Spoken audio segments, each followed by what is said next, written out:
여러분, 오늘 본문을 볼 때 굉장히 당황스럽고 충격적입니다. 이 사도행전 제가 1장부터 차례대로 설교를 하기 때문에 이 본문을 설교하게 되는 거지, 어떻게 보면 이 본문을 가지고 참 설교하기가 쉽지 않을 것 같아요. 헌금을 드리다가 헌금 얼마를 감추고 다 드리지 않아서 그 자리에서 즉사하는 일이 이 부부가 교회에서 일어났습니다. 참 이 부분을 가능하면 설교를 피하고 싶은, 헌금하다가 죽는 설교를 누가 하고 싶겠어요? 여러분, 사도행전 4장까지는 굉장히 놀랍고 은혜스러운 일들이 계속해서 이어졌어요. 여러분 알다시피 성령님이 오순절에 성령이 강림하고 난 다음에 많은 사도들, 제자들과 사람들이 성령 체험을 했어요. 놀라운 체험을 했습니다.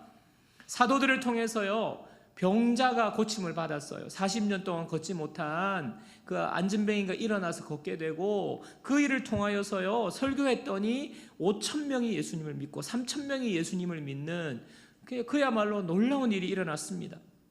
초대교회가 탄생된 것이지요. 초대교회가 탄생됐는데 그 교회 또 분위기가 너무너무 좋은 거예요. 모든 사람이 한마음 한뜻이 되어가지고 자기의 것을 내어놓고 가난한 사람이 없고 모든 것들을 서로 나누고 함께하는 아름다운 삶을 살고 있었다 하는 것이 사도행전 4장까지의 말씀인데요, 5장에 넘어오자마자 이런 분위기에 찬물을 끼얹는 이 충격적인 사건이 일어났습니다.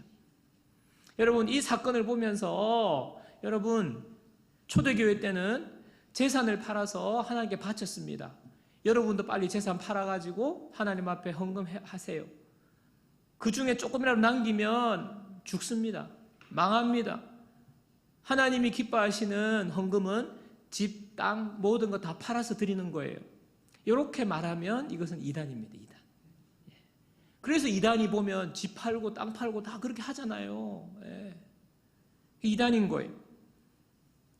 또는 이 말씀을 보면서 하나님이 너무 무섭다. 헌금 조금 내가 이만큼 드리려고 했는데 아까워가지고 이만큼 떼고 적게 드렸더니 이거 하나님 죽이시다니, 하나님 너무 무서워가지고 여러분들 내가 교회에 지금 발을 잘못 들여놓은 것 같다라고 얼마 안 되신 분들 지금 마음이 흔들리시는 분이 혹시 있을지 모르겠어요. 이 본문을 처음 보시는 분들요. 여러분, 이 세상의 종교에는요 다 경전이 있어요. 그죠? 근데 그 경전에는요 다 좋은 이야기만 적혀 있어요. 마음을 편안하게 가져라, 어떻게 하면 잘 될 거다, 평안한 이야기, 좋은 말씀만 경전에 기록이 되어 있습니다. 그런데 성경은 그렇지가 않아요. 왜 그런지 아세요? 성경은요 인간이 만든 인간의 종교의 경전이 아니기 때문에 그래요. 하나님이 어떤 분이신지를 보여주기 위해서 하나님은요 가감없이 다 기록해 놓았어요. 인간의 죄, 정말 더럽고 추한 모습까지 성경이 다 기록해 놓았어요. 오늘 이 당황스럽고 충격적인 본문을 통해서 하나님께서 우리에게 주시는 메시지가 분명히 있습니다. 여러분, 그것을 오늘 아셔야 됩니다. 먼저는요, 이 사건이 왜 일어났을까? 당시 배경을 이해할 필요가 있습니다. 사도행전 4장 33절에 35절 보십시오. 사도들이 큰 권능으로 주 예수의 부활을 증언하니 무리가 큰 은혜를 받아 그 중에 가난한 사람이 없으니 이는 밭과 집 있는 자는 팔아 그 판 것의 값을 가져다가 사도들의 발 앞에 두매 그들이 각 사람의 필요를 따라 나누어 줌이라. 여러분, 초대교회는요 큰 은혜를 받았어요. 은혜를 받고 난 다음에 헌금을 하는 사람들이 많아진 겁니다. 그리고 그 헌금으로 수많은 사람들의 필요를 채워주고 있었습니다. 여러분, 초대교회는 앞에서 말씀드렸듯이 한 번 설교했더니 5,000명이 예수님 믿고 3,000명이 예수님 믿어요. 그러니까 순식간에 큰 대형교회가 된 거예요. 그리고 여러분, 그 중에는 오순절에 오순절 절기를 지키려고 15개국에서 해외에서 온 사람들이 있었다고 했잖아요. 그 사람들이 예수님을 영접하게 된 것입니다. 그러니까 이분들은요 은혜 받고 난 다음에 너무 은혜 받고 좋아가지고 하나님의 말씀을 배우고 싶은 거예요. 그래서 교회에 머물러 있는 것입니다. 자기 고향으로 돌아가지 않고 지금 있는 사람들이 많은 거예요. 여러분, 단기 여행객으로 오순절을 지키러 왔다가 지금 이런 일이 일어났으니 그 사람들이 단기 여행객으로 올 때 여비를 가지고 왔는데 그게 다 떨어졌을 것입니다. 그렇게 되니까 또 교회가 3,000명, 5,000명 모일 때에 여러분 먹어야 되죠. 경비가 얼마나 들겠어요? 재정이 많이 필요한데 그 비용을 교회에서 충당하는 거예요. 교회에서. 여러 성도들이 은혜 받고 저분이 함께 신앙생활하고 말씀을 배우기를 원하니까 지금 돌아갈 수도 없고, 그러니까 여비를 온 교회에서 헌금을 해가지고 충당을 하는 것입니다. 그 중에 부유한 사람이 있었어요. 굉장히 부유한 사람, 집 있고 땅 있는 사람. 그래서 집을 팔고 땅을 팔아서 자원해서 자발적으로 기부한 거예요. 헌금한 거예요. 그래서 초대교회는 풍성한 가운데 서로 부족함 없이 서로 나누는 이런 상황이 된 지금 이 배경인 거예요. 이 가운데에 요셉이라는 사람이 있었습니다.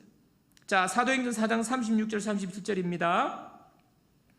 구브로에서 난 레위족 사람이 있으니 이름은 요셉이라. 사도들을 일컬어 바나바라, 번역하면 위로의 아들이라 하니 그가 밭이 있음에 팔아 그 값을 가지고 사도들의 발 앞에 두니라. 요셉이라는 사람을 소개하고 있죠. 요셉이라는 사람이요, 부자였나 봐요. 밭을 팔아서 교회에 헌금을 했습니다. 아마 그 금액이 상당했던 것 같아요. 그 헌신 때문에 사도들이 이 요셉이라는 분에게 바나바라는 이름으로 부른 거예요. 붙여준 거예요. 위로의 아들. 무슨 말입니까? 요셉 저분은 너무 잘 섬기셔. 요셉 저분은 자기의 가진 소유를 그 밭을 팔고 집을 팔아가지고 교회를 위하여서 저렇게 헌금을 얼마나 많이 하셨는지, 저분 때문에 가난한 사람들, 멀리서 온 여행객들, 모든 사람들이 저렇게 생활할 수 있도록, 지낼 수 있도록 집도 마련해주고 생활비도 대주고 하는 정말 귀한 분이야. 많은 사람들이 도움을 받았어. 많은 사람들이 저분 때문에 위로를 받고 있어 하고 지금 아마 특별했던 것 같아요. 그래서 지금 많은 사람들이 이구동성으로 위로의 아들이라고 지금 바나바라는 이름을 부르면서 칭송하고 존경하고 있는 겁니다. 이 모습을 보고 아나니아와 삽비라가 나도 땅 팔아서 헌금해야겠다 생각이 든 거예요. 오늘 그런데 아나니아와 삽비라가 땅을 팔아서 2절 앞부분에 보면 그 값에서 얼마를 감추었다는 표현이 나와요. 또 3절 마지막에도 감추었다라는 표현이 나옵니다. 감추었다. 이 감추었다는 헬라어 단어는요, 여호수아 7장 1절에 보면 아간이 전리품을 몰래 하나님이 다 그거 하나님의 것이니까 다 없애라고 했는데 그 하나님의 것을 몇 개를 자기가 몰래 훔쳤어요. 아간이 범죄한 거거든요. 하나님의 것을 훔쳤다. 이 훔쳤다는 말과 똑같은 단어예요. 감추었다는 말이 훔쳤다는 말입니다. 여러분, 이 말을 통해서 왜 여러분 자기 것인데 감추고 할 게 뭐가 있어요? 무엇입니까? 이 말을 통해서 우리가 알 수 있는 것은요, 아나니아와 삽비라는 미리 예고를 했다는 것입니다. 교회 앞에 예고했다는 거예요. 나도 땅 팔아서 바치겠습니다. 그래 놓고 감춘 거예요. 여러분, 그렇게 말하지 않고 그냥 조용히 내가 땅 팔아서 뭐 그것에 전부를 드리든지 얼마를 드리든지 뭐 빚도 좀 갚고 뭐 이렇게 하면서 뭐 부분적으로 드리든지 그렇게 하면요, 그거는요 감췄다고 이런 표현을 쓸 일이 없어요. 뭐 자기가 원래부터 정해서 그걸 한 거 아닙니까? 그런데 예고를 했기 때문에 훔쳤다, 감췄다고 말하는 것입니다. 미리 예고를 해서 많은 교회에 주목을 끈게 된 것입니다. 아나니아와 삽비라 부부가 헌금한데, 밭을 팔아서 땅을 팔아서 헌금한데 그거 엄청날 건데 와 대단하다 예고를 해서 주목을 받았어요. 그런데 아까운 마음이 드는 거예요. 그것이 너무 아까운 거예요. 그 값이 너무 크니까. 자, 베드로가 부부의 죄를 지적합니다. 사도행전 5장 3절 4절입니다.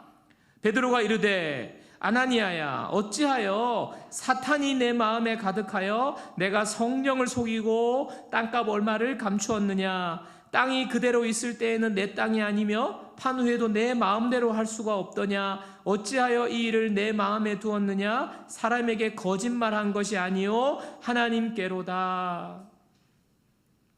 아나니아와 삽비라의 죄가 무엇입니까? 헌금 적게 한 것을 말하는 게 아니에요. 성령을 속이고 하나님께 거짓말했다는 거예요. 여기 나오잖아요. 너 땅이고 너 마음대로 할 수 있는데 왜 속였느냐 하는 거죠.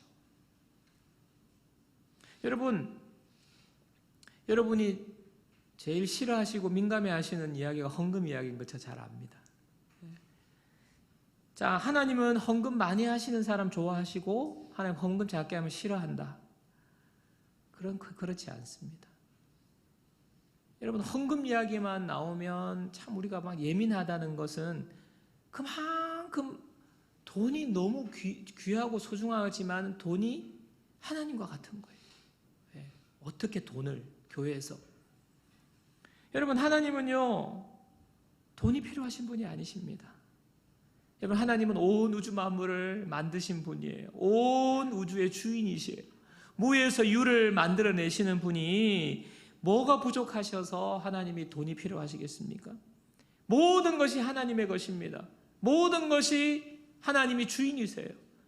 그리고 하나님은요 이 모든 것을 우리에게 주시는 분이 모든 것을 주셔요. 여러분, 내 생명 누구 것입니까? 하나님의 것입니다. 내 건강 하나님이 주시는 거예요. 오늘이라도 생명을 거두어 가시는 분이 하나님이십니다. 여러분, 건강을 어떻게 장담할 수 있어요? 하나님이 건강 주셔야 되죠. 하나님의 것입니다. 내가 물질을 벌 수 있는 능력과 일 하나님이 주시는 거예요. 하나님의 능력을 주시는 거예요. 각자에게 다른 능력을 주신 거예요. 모든 것이 하나님의 것입니다. 하나님 우리에게 다 주신 것입니다. 뿐만 아니라 하나님께서 나를 택하셔서 구원해 주셨어요. 죽을 수밖에 없는 영원한 형벌 가운데 죽을 수밖에 없는 나를 하나님께서 택하셔서 구원의 은혜를 베풀어 주셨어요. 하나님의 자녀가 되게 하셨어요. 천국의 영원한 생명을 주셨어요. 그리고 매일매일 하나님께서 우리를 지켜주시고 우리 집사님 기도하신 것처럼 먼저 앞서가셔서 우리의 길을 인도하시고 매일매일 은혜를 베풀어 주시는 분이 하나님이십니다.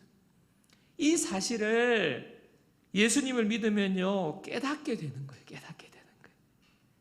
예수님 믿고 나니까 모든 것이 하나님의 것이고 하나님이 다 주셨고 오늘도 하나님께서 나에게 은혜를 베풀어 주시는 분이시다라는 것을 아니까 모든 것이 하나님의 것인데 그 중에 일부를 하나님께 돌려드리는 것.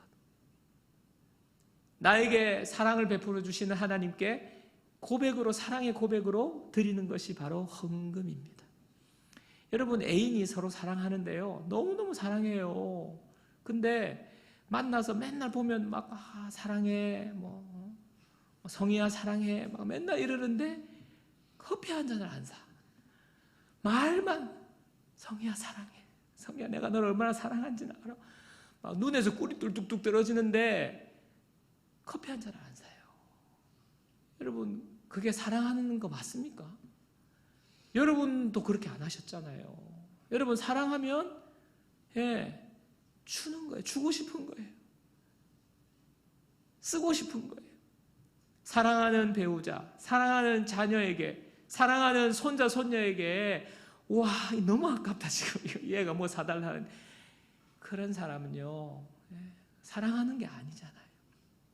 하나님의 사랑을 받은 사람은 모든 것이 하나님 주셨다고, 하나님 감사하다고 그냥 아깝지가 않게 드리는 것이 바로 헌금입니다. 기쁨으로 드리는 거예요. 여러분, 오늘 아나니아와 삽비라는요 요셉을 보면서 시기심이 생겼어요. 나도 저런 주목받고 싶고 저렇게 칭찬 듣고 싶은 마음이 생겼습니다. 그런데 또한 탐심이 그 가운데 생긴 거예요. 드리려고 하니까 너무 많은 거예요. 이 돈에 대한 탐심이죠. 여러분, 근데 여러분 솔직히 우리에게 이런 마음 안 생기는 사람이 있어요? 시기심이 안 생기는 사람 있습니까? 질투하는 마음 안 생기는 사람이 있습니까? 탐심이 없는 사람이 어디 있어요? 원래부터 탐심이 없는 사람이 어디 있어요? 근데 문제는 뭐예요? 그 마음을 숨기고 그 마음에 휘둘려서 존경은 받고 싶고 주목은 받고 싶은데 탐심도 내가 다 가지고 싶은 마음을 숨기고 성령을 속였다는 거죠. 하나님께 거짓말했다는 겁니다. 그렇게 생각하는 겁니다. 부부끼리만 말만 맞추면 모든 것을 완벽하게 얻을 수 있다고 생각한 거예요. 주목도 받고 명성도 얻고, 그러나 내가 적당한 선에서 내 탐심도 채울 수 있는 모든 것이 완벽하게 당신과 나 입만 맞추면 문제없다고 생각한 거예요. 여러분, 그 마음, 하나님을 속일 수 있다고 생각한 그 마음이 죄입니다. 그래서요, 여러분, 사실은요, 이 부부가 돈을 좀 얼마를 숨긴 것이, 돈을 숨긴 것이 아니라 그 마음의 죄를 숨긴 거라는 거예요. 시기심, 질투하는 마음, 주목받고 싶은 마음, 인정받고 싶은 마음, 교회에서 명성을 얻고 싶은 마음, 또 탐심도 얻고 그대로 유지하고 싶은 마음, 이 마음의 죄를 숨긴 거예요. 여러분, 하나님이 다 아십니다. 하나님은 전지전능하시기 때문에 우리의 속마음을 깊이 꿰뚫어 보고 계세요. 다 아세요. 사람은 속일 수 있을지 모르지만 하나님은 속일 수 없습니다. 여러분, 사탄이요, 자꾸 사탄이 그 마음에 가득했다 그랬어요. 사탄이 우리 마음에 자꾸 죄를 심어요. 태초에 하나님이 아담과 하와를 만들었을 때 사탄이 한 일 첫 번째가 그 마음에 하나님에 대한 의심을 심는 거예요. 죄를 심는 거라니까요. 사탄이 자꾸 그 마음에 하나님이 싫어하는 죄를 심어요. 시기심을 심고 탐심을 심습니다. 여러분, 그때 우리는요, 우리의 마음을 잘 볼 수 있어야 돼요. 그 마음이 들어올 때에 이것은 사탄이 주는 마음이다 라고 우리가 캐치를 해야 되는 것입니다. 잠언 4장 23절 보세요. 무릇 지킬 만한 것보다 더욱 내 마음을 지키라. 생명의 근원이 이에서 남이니라. 사탄이 우리의 마음에 죄악을 심는다니까요. 그래서 하나님이 마음을 지키래요. 사탄이 시기심을 심고 탐심을 심고 여러 가지 이 아나니아와 삽비라의 마음에 그 마음을 심을 때에 그 마음대로 농락이 되도록 내버려 두면 안 되는 것입니다. 그래서 결국에는 거짓말하고 하나님도 속일 수 있다고 착각한 것 아닙니까? 자, 사도행전 5장 4절이에요. 땅이 그대로 있을 때에는 내 땅이 아니며 판 후에도 내 마음대로 할 수가 없더냐? 어찌하여 이 일을 내 마음에 두었느냐? 사람에게 거짓말한 것이 아니요 하나님께로다. 너 땅인데 너 마음대로 할 수 없더냐? 이 일을 내 마음에 두었느냐? 여러분, 우리의 마음이요, 땅을 팔고 그 마음이 바뀔 수 있어요. 바뀔 수 있어요. 그걸 솔직하게 하나님 앞에 고백하고 솔직하게 드리면 문제가 없는 겁니다. 왜 내 마음에 두었냐는 거예요. 내 마음에. 너 마음대로 할 수 있는데 너가 이렇게 했다가 마음이 바뀌면 솔직하게 고백하고 이렇게 해도 된다는 거예요. 내 마음대로 할 수 있는데 그 마음 그대로 내버려 두고 거짓으로 시기심과 탐심을 가지고 하나님까지 속이려고 했다는 것입니다. 그렇지 아닌 것처럼, 거짓말이 지금 아닌 것처럼, 다 가져온 것처럼, 내 마음에 전혀 그런 탐심과 시기심이 없는 것처럼 하고 지금 헌금 가져온 거 말하는 거예요. 그 마음에 품은 뜻을 말하는 거예요. 여러분, 우리가 하나님 앞에 나올 때에 어떤 마음으로 나와야 할까요? 하나님이 가장 싫어하시는 것은요, 우리의 죄를 숨기고 하나님 앞에 나오는 거예요. 하나님이 싫어하십니다. 여러분, 다윗 왕을 잘 아시죠? 다윗 왕. 다윗이요, 뼈저린 실수를 한 것 여러분 아마 기억하실 거예요. 다윗 왕이 밧세바라는 여자를요 보고, 목욕하는 것을 보고 너무 그냥 유혹을 느껴가지고 그 밧세바를 불러들입니다. 그래서 밧세바를 간음을 하죠. 근데 이 밧세바라는 여자는요, 남편이 있는 유부녀였어요. 그 유부녀를 빼앗고 나니까 이게 덜컥 이제 임신이 된 거 아닙니까? 그러니까 이것을 이제 완전 범죄를 노리려고 전쟁터에 나가 있는 우리아를 불러들여가지고 우리아를 보고 특별 휴가를 주는 거예요. 너 집에 가서 빨리 집에 가서 좀 쉬어라. 근데 이 우리아가 너무 충신이어가지고 지금 전쟁이 너무 심각하니까 저는 집에 가서 지금 쉴 수가 없습니다. 지금 전세가 이렇게 위급한데 안 가는 거예요. 안 가는 거예요. 집에 가서 아내와 이렇게 지내야 이게 임신이 이게 아닌 것이 이게 완전 범죄가 될 건데, 그래가지고 결국에는 전쟁터에 맨 앞에 나가게 해가지고 우리아를 그냥 혼자 놔두고 다 퇴각해가지고 혼자 그냥 그 전쟁터에서 죽지 않습니까? 죽인 거죠, 왕이. 이제 모든 게 다 끝났다. 왕이 밧세바를 다윗이 아내로 취해가지고 평안히 있는 때에 나단 선지자가 나타나가지고 당신 얼마나 큰 죄 지은 줄 아냐, 죄를 지적하잖아요. 그때 다윗이 죄를 깨닫고 고백한 시가 시편 51편입니다. 51편, 시편 51편 17절 보겠습니다.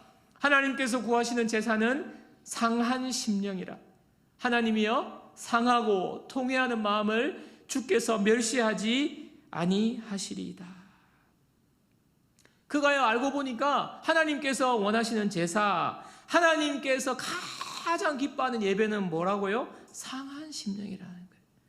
상하고 통회하는 마음이라는 거예요. 여러분, 상하고 통회하는 마음이 무엇입니까? 자신의 죄 때문에 마음이 상하는 거예요. 자신의 죄 때문에 마음이 그냥 슬퍼하는 거예요.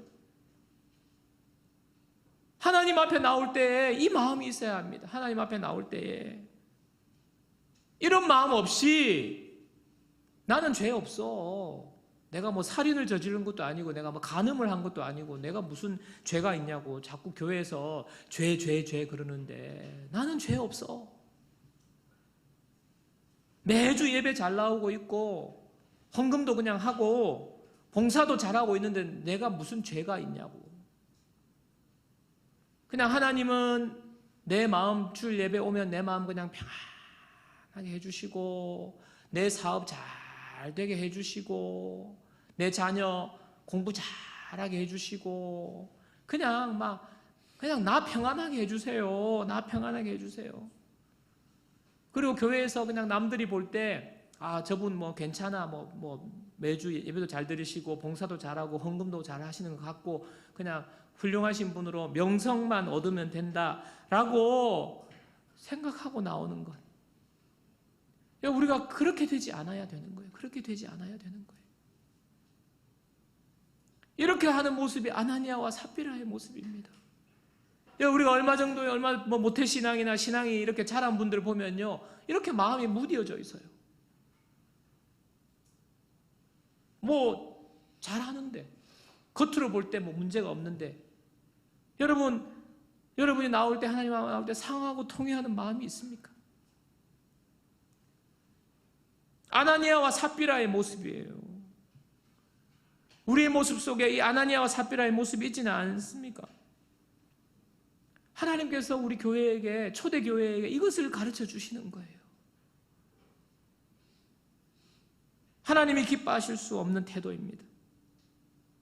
하나님을 사랑하고 하나님을 섬기려는 마음이 있을 때에 참 내가 그 마음이 하나님 앞에 거룩하지 못하고 하나님 앞에 늘 죄를 품고 있고 시기심과 질투와 탐심과 미워하는 마음과 각종 온갖 마음이 있는 것, 이것을 마음을 아파해야 되는 거예요. 근데 그거 아파하지 않고 그냥 하나님이 나에게 주시는 것만 내가 생각하고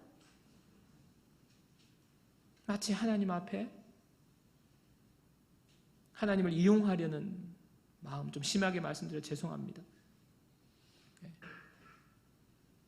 헌금을 하는 것도 하나님 앞에 뭔가 하나님 이거 해결해 달라고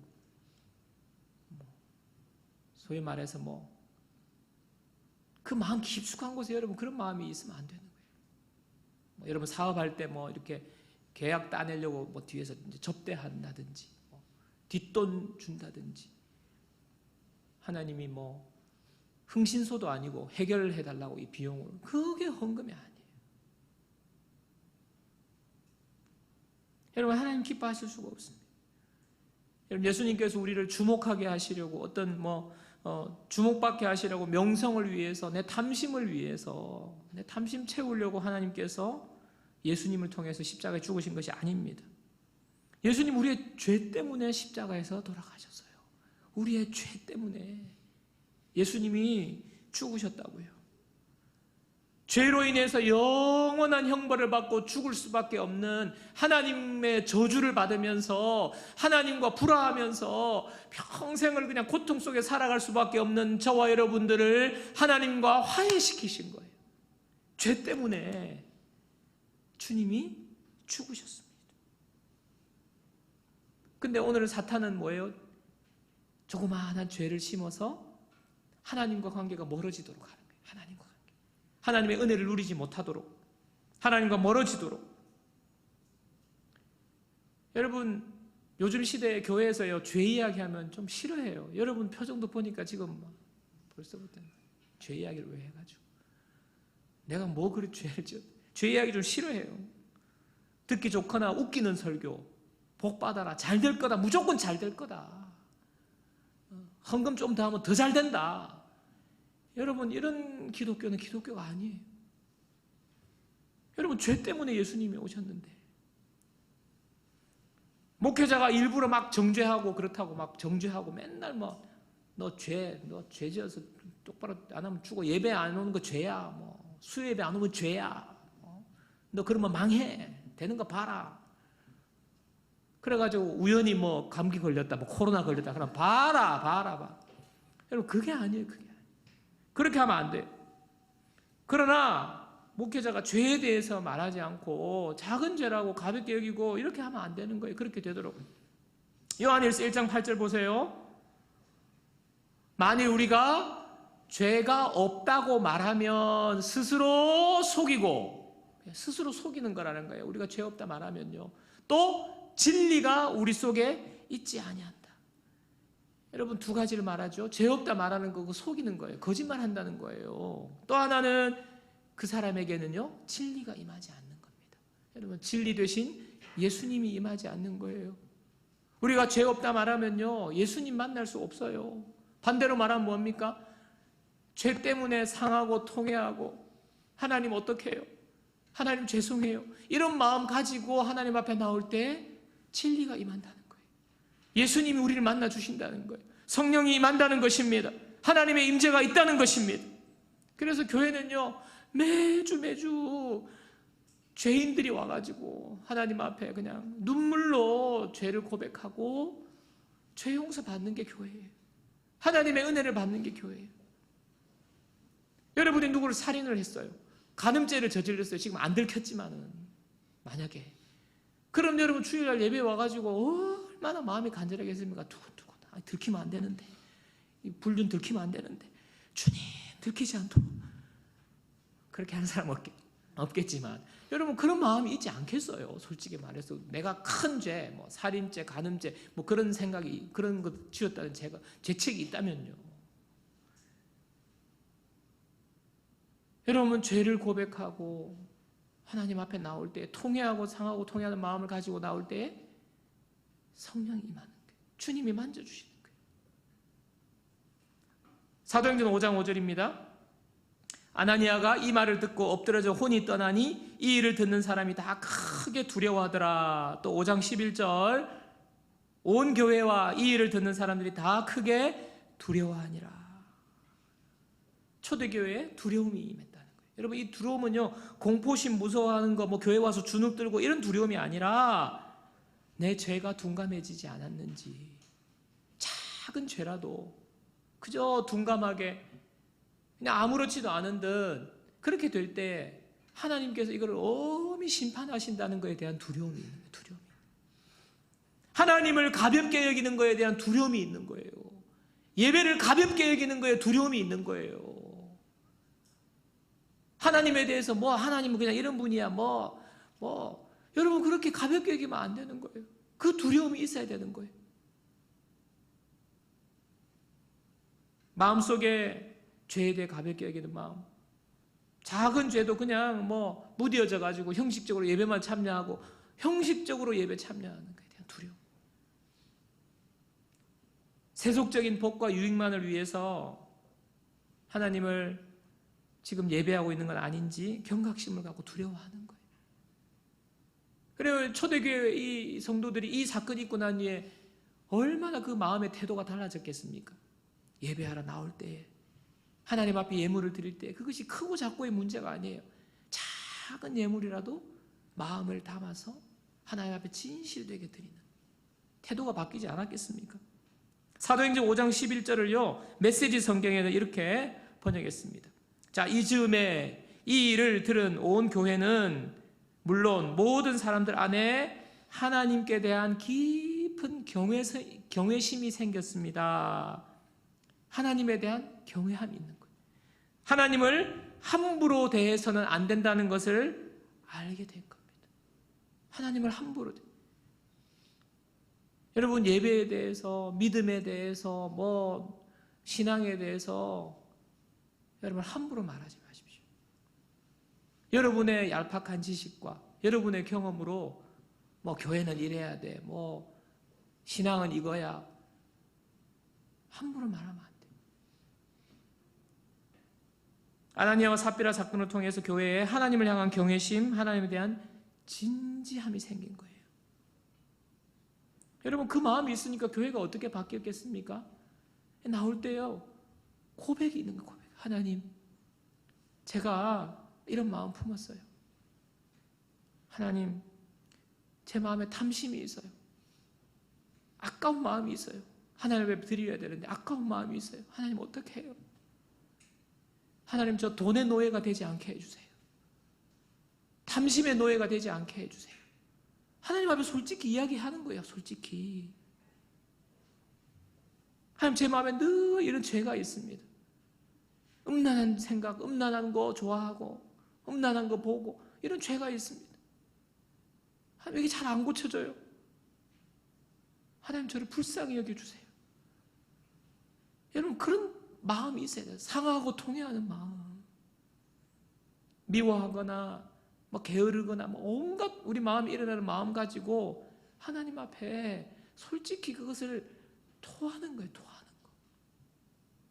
하나님이 그거 토하면, 야, 이 자식아, 내가 너 도대체 몇 번째 하고, 하나님이 그런 분 아니에요. 오히려 아무렇지도 않은 듯, 그걸 하나님이 너무 안타까워 하시는 거예요. 여러분, 하나님이 그렇게 하나님 앞에 우리 마음을 토해 놓으면 하나님이 우리의 죄를 씻어 주시는 거예요. 우리에게 죄를 이길 수 있는 힘을 주시는 거예요. 그 은혜를 주시는 거예요.